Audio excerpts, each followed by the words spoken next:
नमस्कार, मैं हूँ श्वेता रंजन। बिहार में जो मौजूदा हालात हैं, वो ये कि शराबबंदी की नीति को लेकर सरकार जो सत्तारूढ़ सरकार है, उसमें भीतर से भी विरोध की आवाज़ें सुनाई देने लगी हैं। ना सिर्फ़ विपक्षी दल बल्कि आप कहिए जो गठबंधन की सरकार है, उसमें भाजपा के लोग भी, भाजपा के जो नेता हैं, बिहार भाजपा अध्यक्ष और लोकसभा सांसद संजय जायसवाल, उन्होंने भी कहा है कि एक प्रेस कॉन्फ्रेंस उन्होंने आयोजित किया और उन्होंने ये कहा कि सरकार में जो पुलिस की मिलीभगत है, उसके बिना अवैध शराब की बिक्री नहीं हो सकती। तो जी हाँ, मसला जो हमने इस वक्त उठाया है वो ये है कि शराब, जहरीली शराब या कच्ची शराब पीने के बाद बिहार में जिस तरह से मौतों का आंकड़ा सामने आ रहा है, 40 से 50 लोगों की मौतों की खबर सामने आ चुकी है। गोपालगंज, मुजफ्फरपुर, बेतिया, ये तमाम ऐसे जिले हैं जहां से लोगों के मरने के आंकड़े सामने आ रहे हैं। तो इस तरह से जब वो राज्य जहां शराबबंदी की नीति सरकार ने लागू की है, उसके बावजूद क्यों यहाँ मौतों की जो काल की आवाज है वो क्यों सुनाई दे रही है, मौतों का आंकड़ा क्यों बढ़ रहा है, इसी पर हम बातचीत करेंगे। तो क्या नीतीश कुमार, सबसे पहले तो ये हमें समझना होगा कि नीतीश कुमार की क्या ये एक जिद है, क्या उनकी अपनी एक व्यक्तिगत सोच है जिसके कारण बिहार में लोगों को उसका खामियाजा भुगतना पड़ रहा है। बाकी कौन कौन सी सरकारें हैं जिन्होंने इस तरह की नीतियों को लागू किया लेकिन उसके बावजूद वहां मौत मौत की खबरें नहीं आती। वहां भी शराबबंदी है कई राज्यों में लेकिन मौत की खबरें नहीं आती। कई राज्यों ने शराब को बंद तो किया लेकिन उसके बावजूद उनको इसको रिपील करना पड़ा, इस शराबबंदी की नीति को वापस लेना पड़ा, यानी इसको खत्म करना पड़ा इस नीति को। तो आखिर ये नीतीश कुमार की जिद है क्या, जो कि एक तरह से मौतों के आंकड़े के रूप में हमारे सामने आ रही हैं। इस पर विपक्षी दल के नेता तेजस्वी यादव ने भी एक पोस्ट किया है और उन्होंने कहा है कि दूसरे राज्यों से शराब लेकर राज्य के हर जिले में सप्लाई किया जा रहा है, बगैर प्रशासन की मिलीभगत के ये संभव नहीं है। उन्होंने कहा है कि थाना और प्रशासन की निगरानी में ही राज्य के हर चौक चौराहे पर शराब की बिक्री हो रही है। यानी कि नीतीश कुमार की जो सरकार है उसमें प्रशासन है, उस पर सवाल उठा रहे तेजस्वी यादव की इसमें प्रशासन की मिली भगत के बगैर ये संभव नहीं है और ये खुलेआम ये हो रहा है। उसी तरह भाजपा के जो नेता हैं, मैंने आपको बताया संजय जायसवाल, उन्होंने भी ये सवाल उठा दिया है और उन्होंने भी कहा है कि बगैर प्रशासन के मिली भगत के ये संभव नहीं है और जिस तरह से ये कारोबार चल रहा है, पुलिस प्रशासन की मदद उसमें जरूर मिल रही है। तो ये जो विरोध की आवाजें सरकार के अंदर से, सरकार के बाहर से सुनाई दे रही, इस पर मंथन करने की जरूरत है। हालांकि नीतीश कुमार ने कहा है कि छठ पूजा के उपरांत इसकी समीक्षा करेंगे, इस नीति की समीक्षा करेंगे, लेकिन जिस तरह से मौत की खबरें आ रही हैं उस पर नीतीश कुमार को आलोचनाओं का सामना करना पड़ रहा है। ये एक जिद के रूप में है, उनको व्यक्तिगत रूप से ये पसंद नहीं है अगर शराब, तो क्या ये लोगों के लिए जानलेवा साबित हो रहा है और इसका एक जीता जागता उदाहरण हम अभी देख रहे हैं कि बिहार में। तो अगर नीतीश कुमार को शराब से किसी तरह से परहेज है तो वो पूरे राज्य पर इसको लागू उन्होंने कर दिया और 2015 में उन्होंने विधानसभा चुनाव के दौरान महिलाओं के वोट को अपनी ओर खींचने के लिए और ये कहकर कि घर में जो पैसे हैं जो पुरुष खर्च करते हैं शराब पर, वो पैसा इस्तेमाल हो पाएगा, महिलाओं को मिल सकेगा तो कल्याण हो सकेगा। लेकिन ये सब बातें धरी की धरी दिखाई दे रही हैं और कहीं से भी इसमें कोई सुधार नहीं दिखाई दे रहा है। अब मैं आपको बताना चाहूंगी कि 2016 में ये लागू किया गया था। बिहार में अवैध शराब के सेवन, संग्रहण, यानी अगर आप उसको अपने पास रखते हैं, व्यापार करते हैं या वितरण करते हैं तो ये सब गैर कानूनी है बिहार के अंदर। अब नीतीश कुमार ने क्या ये एक राजनीतिक फायदे के तहत किया कि उनको इस तरह से एक राजनीतिक फायदा मिलेगा।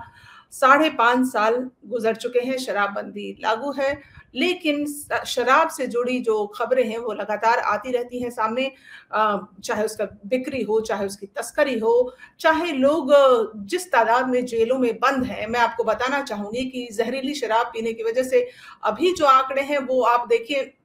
40 से 50 के बीच में है। इसमें बेतिया है, गोपालगंज है, हाजीपुर है, मुजफ्फरपुर है, तमाम ऐसी जगह हैं जहां अधिकारियों को निलंबित भी किया गया है। लेकिन क्या ये जो एक समस्या है एक राज्य की, इससे इसका निदान हो पाएगा, इससे छुटकारा मिल पाएगा? कई लोग ऐसे हैं शराब के सेवन को लेकर या शराब के धंधे में किसी न किसी तरह से लिप्त हो वितरण को लेकर, जो कि जेलों में बंद है, जिससे कि जेलों में जो संख्या है लोगों की वो एक बड़ी तादाद हो चुकी है। अगर हम सरकारी आंकड़ों पर नजर डालें तो बिहार की निचली अदालतों में 25% केस जो है शराबबंदी नियम के उल्लंघन से जुड़े हैं। आप समझ सकते हैं 25% केस ऐसे हैं, और अगर पटना हाई कोर्ट में देखें तो यह आंकड़ा 20% का है, यानी 20% मामले ऐसे हैं जो शराबबंदी से जुड़े हुए हैं, उसके उल्लंघन से जुड़े हुए हैं। इसका नतीजा क्या निकलता है? जब इस तरह से मामले लगातार बढ़ रहे हैं बिहार में, तो आप देखिए नतीजा ये निकलता है कि जो लंबित मामले हैं राज्य में कानूनी रूप से वो उसकी संख्या लगातार बढ़ती जा रही है, और चाहे छोटा दोष हो बड़ा दोष हो, किसी भी मामले में जो गिरफ्तारी हो जाती है, जमानत मिलनी मुश्किल होती है, तो ये एक बड़े अपराध के रूप में वहां ट्रीट किया जा रहा है, जिसके कारण जो न्यायालय में लंबित मामले हैं वो बहुत ज्यादा संख्या में बढ़ चुके हैं। सलाखों के पीछे जो लोग हैं वो इतनी संख्या में बढ़ चुके हैं। लेकिन इसका नुकसान बिहार को एज अ स्टेट अगर आप देखें तो भी बहुत हो रहा है, क्योंकि बिहार में अगर आपको याद हो जब ये नीति लागू की गई थी, उस समय भी कोरिया से एक टीम आई थी जो वहां जिसको अरेस्ट किया गया था, जिनकी गिरफ्तारी हुई थी शराब के सेवन को लेकर। तो उसके बाद से क्या हुआ कि बहुत सारे जो फॉरेन टूरिस्ट हैं या फॉरेन इन्वेस्टर्स हैं या दूसरे राज्यों से वहां जाने वाले लोग हैं, उन लोगों ने भी बिहार को पूरी तरह से टाटा बाय बाय कर दिया, क्योंकि वहां जाकर उनको काम कर पाना, धंधा कर पाना, रह पाना, ये सारी चीजें उनको तकलीफ दे रही हैं। तो इससे बिहार का जो एक राजस्व का नुकसान हो रहा है वो तो है ही, तरक्की नहीं हो पा रही बिहार की वो तो है ही, साथ ही ये न्यायालय में इतने जो लंबित मामले हैं, तो ये एक नीतीश कुमार की जिद के कारण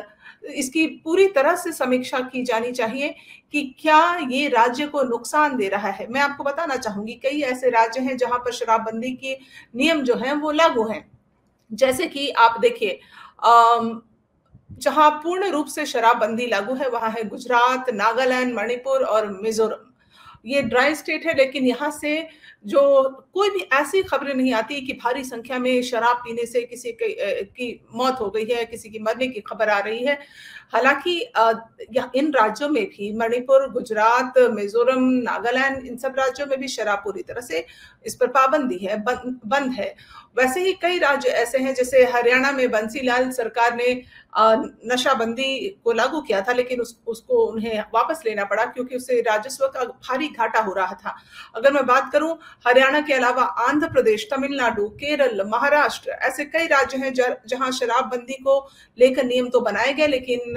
वो पूरी तरह से सफल नहीं हो पाया, क्योंकि ये एक व्यक्तिगत चाहत का मामला है, एक व्यक्तिगत मामला है कि कोई शराब का सेवन करता है या नहीं करता। और उस पर कई राज्य ऐसे हैं जहां ये नियम लागू तो है, लेकिन उसके बावजूद परमिट लेकर लोगों को शराब, जो कई दूसरे जगह से लोग वहां आते हैं, टूरिस्ट आते हैं, तो उनको उपलब्ध हो जाते हैं। गुजरात में तो कई ऐसे फ्रेंड्स हैं जो ये बताते हैं कि वो फोन करते हैं तो उनके घर पर डिलीवरी हो जाती है, यानी कि वितरण भी सामान्य है, उनको आसानी से उपलब्ध हो जाता है। लेकिन इस तरह की खबरें सामने नहीं आती कि एक बार कई लोग जो हैं, भारी संख्या में लोग जो है शराब पीने के कारण, वो चाहे उनको जिस भी तरह की शराब की उपलब्धि होती है, जहरीली, कच्ची, वो शराब पीने के कारण लोगों की मौत हो रही हो, तो इस तरह की खबरें नहीं आती। अब मैं आपको ये भी बताना चाहूंगी कि दिल्ली में क्या हुआ था। दिल्ली में एक बार शीला दीक्षित की जब सरकार थी तो उन्होंने तो खुलकर ये बातें कही थी कि जो दिल्ली का डेवलपमेंट हो रहा है, जो इतने फ्लाईओवर बन रहे हैं, उसमें कहीं ना कहीं उस पैसे का इस्तेमाल हो रहा है जो कि शराब के बिक्री से आता था। तो यानी शीला दीक्षित के समय में जो भी फ्लाईओवर्स बने, जो भी डेवलपमेंट इंफ्रास्ट्रक्चर का काम हुआ, जो उन्होंने ये बात खुलकर सामने भी रखी कि उस पैसे का इस्तेमाल किया जा रहा है, यानी कहीं ना कहीं ये राज्य के डेवलपमेंट, उसके इंफ्रास्ट्रक्चर से भी जुड़ा हुआ मामला है। अब बिहार में अगर मैं आपको बताऊं कि करीब 3.5 लाख लोग जो हैं वो शराब की तस्करी और अवैध वितरण के आरोप में जेलों में बंद हैं, यानी कि 3.5 लाख लोगों ने ये कोशिश की, वो पकड़े गए कि वो शराब का सेवन कर सके या वितरण कर सके। और यहाँ तक कि इसकी बिक्री रुकी इसलिए भी नहीं है क्योंकि आसपास के जो सटे हुए राज्य हैं, उत्तर प्रदेश हो या तमाम और राज्य हो, चाहे नेपाल के बॉर्डर से जुड़ा हुआ भी है, तो लोग आकर बिहार के बॉर्डर के पास रहने लगते हैं। तमाम वो कहते हैं कि तमाम और अन्य किस्म के धंधे कर रहे हैं, लेकिन कहीं ना कहीं उनका शराब के धंधे में वो लिप्त होते हैं। तो जिस तरह से शराब उपलब्ध कराई जा रही है और इसको एक क्रूअल सिस्टम के रूप में कि किसी भी तरह से आपके पास एक खाली बोतल भी मिल जाए तो आपको गिरफ्तार किया जा सकता है, ये सिस्टम जो है नीतीश कुमार की अपनी पर्सनल व्यक्तिगत सोच है, उनकी अपनी पसंद नापसंद का मामला है। उसको कहीं ना कहीं ऐसा लगता है जैसे वो पूरी तरह से थोप रहे हैं राज्य के लोगों के ऊपर। तो ऐसा नहीं है कि शराब पीना कोई बहुत अच्छी बात है और राज्य को हो सकता है कि शराब बंदी करने से इसका फायदा भी हो, लेकिन नीतीश कुमार ने जिस तरह से इसका राजनीतिकरण किया और राजनीतिक रूप से फायदा उठाने के लिए, महिलाओं के वोट को अपनी तरफ खींचने के लिए किया, लेकिन प्रशासन की जो व्यवस्था है, जो पुलिस प्रशासन है, वो कहीं ना कहीं पूरा लचर मामला है, जिसमें चाहे वो छोटा अपराध हो चाहे बड़ा अपराध हो, जमानत भी मुश्किल हो जाती है। तो ये एक बड़ा संगीन मामला बनता जा रहा है बिहार के लिए, जिससे ना सिर्फ बिहार को आपके ये राजस्व का नुकसान हो रहा है, बल्कि विदेशी निवेश भी बिहार में पूरी तरह से बंद हो चुका है। हालांकि बीते दिनों एक रिफॉर्म करके नीतीश कुमार ने कहा था कि कैंटोनमेंट एरिया में शराब बेचने और सेवन की तो छूट दे दी गई है, लेकिन अगर कोई भी सैनिक या सेना का कोई भी अफसर शराब पीकर कैंटोनमेंट के बाहर नजर आएगा तो भी वो पकड़ा जा सकता है, उसकी खैर नहीं। तो इस तरह से, जिस तरह से पर्यटन पर एक तरह से पाबंदी लग गई है, लोग वहां पर टूरिस्ट नहीं आना चाह रहे हैं, जिस तरह से वहां पे विदेशी निवेश रुक गया है, जिस तरह से वहां कैदियों की संख्या बढ़ी है, न्यायालय में लंबित मामले बढ़े हैं, तो कहीं ना कहीं इस पूरे मामले को लेकर नीतीश कुमार की आलोचना की जा रही है कि ये शराबबंदी की नीति जो है, और अब तक अगर हम देखें तो जिस राज्यों ने इस शराबबंदी की नीति को लागू करने की कोशिश की है, या तो उसको वापस लेना पड़ा है, इस मामले को, इस नीति को बंद करना पड़ा है, या तो फिर उनको कहीं ना कहीं उसमें एक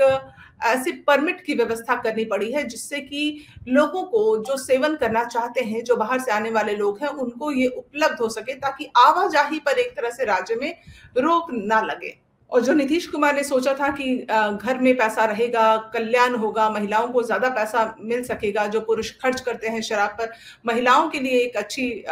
कोशिश मैं कहूंगी कि थी। कौन महिला नहीं चाहेगी कि उसके घर वाला जो है, उसका पति जो है, वो शराब ना पिए। लेकिन अब मामला पूरी तरह से उल्टा हो गया है, क्योंकि जो शराब की तस्करी हो रही है उसमें व्यक्ति ज्यादा पैसे देकर उसको खरीदना चाह रहा है, क्योंकि जिसको आदत है, जिसको लत है, जिसको पीना है, वो ज्यादा पैसे देकर शराब खरीद रहा है। तो जो पूरी की पूरी सोच थी कि कल्याण हो जाएगा घर परिवार का, वो पूरी तरह से उल्टा पड़ गया है। वहीं आप देखिए, लोग बेवजह जहरीली शराब का सेवन करने लगे हैं, या जो भी उपलब्ध हो रहा है वो लेने से उनकी मौतें हो रही हैं। और साथ ही साथ कई ऐसे वीडियोस और कई ऐसे खबरें जो सामने आती हैं कि जब शराब को जब्त करती है पुलिस, तो वो थाने में रखा जाता है, वो फिर लेकिन थाने से अचानक गायब हो जाता है। पुलिस कहती है कि चूहे ने नष्ट कर दिया। अब आप बताइए, चूहे शराब को कैसे नष्ट कर सकते हैं? और जो वीडियोस हमने देखे हैं, कई ऐसे वीडियो जिसमें ये बात सामने आती है कि थाने के अंदर शराब की पार्टी चल रही है, यानी क्या उस शराब को जो जब्त किया जा रहा है उसका गलत इस्तेमाल कर रहा है पुलिस प्रशासन के द्वारा, उसका गलत इस्तेमाल किया जा रहा है। तो ये तमाम सवाल हैं जो नीतीश कुमार की ये पूरी जो एक व्यवस्था है, नीति है, उस पर सवाल उठा रहे हैं। अब नीतीश कुमार को ये सोचना होगा कि जिस तरह से मौत की खबरें आ रही है, मौत के आंकड़े हमारे सामने आ रहे हैं, वो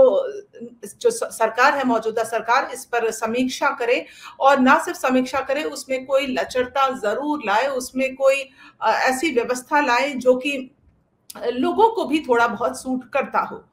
तो आप इस बारे में क्या राय रखते हैं? आप अपनी राय जरूर लिखें, अपनी टिप्पणी करें, और हमारे वीडियो को लाइक और सब्सक्राइब जरूर करें। फिलहाल आप मुझे दें इजाजत। नमस्कार।